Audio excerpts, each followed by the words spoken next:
మరో టెట్ ఉంటుందా? DSC notification ఎప్పుడు? జాబ్ క్యాలెండర్కు డిఎస్సికి సంబంధం ఉందా? ఈ విషయాలను ఈ వీడియోలో మనం తెలుసుకుందాం. మొదటి అంశం, మరో టెట్ ఉంటుందా?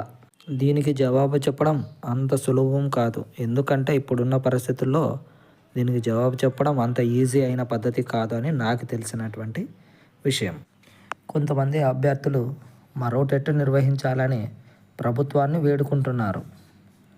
ఎందుకంటే వారు ఇంతవరకు టెట్లో క్వాలిఫై కానందున మరో అవకాశం ఇవ్వాలని ప్రభుత్వాన్ని వేడుకుంటున్నారు అని సమాచారం.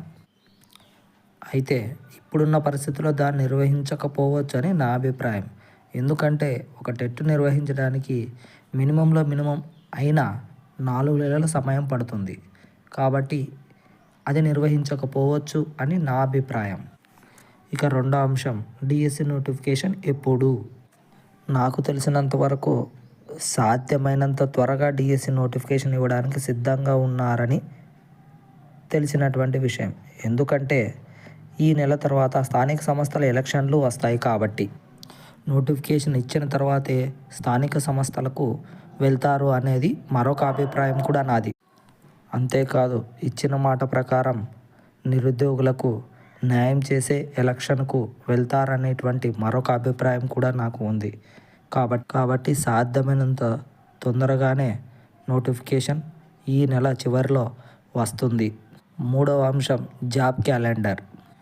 జాబ్ క్యాలెండర్కు డిఎస్సి నోటిఫికేషన్కు ఎటువంటి సంబంధం ఉండకపోవచ్చు.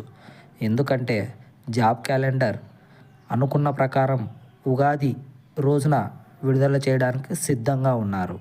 దానికంటే ముందు డిఎస్సి నోటిఫికేషన్ ఇవ్వడానికి సిద్ధంగా ఉన్నారు. కాబట్టి జాబ్ క్యాలెండర్కు డిఎస్సి నోటిఫికేషన్కు ఎటువంటి సంబంధం లేకపోవచ్చు అని నా అభిప్రాయం. హాయ్, హలో, నమస్తే friends. Please subscribe my channel.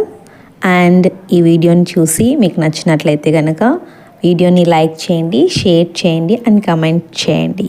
Thank you so much. ప్రతి నిరుద్యోగ అభ్యర్థి ఈ అవకాశాన్ని వినియోగించుకోండి.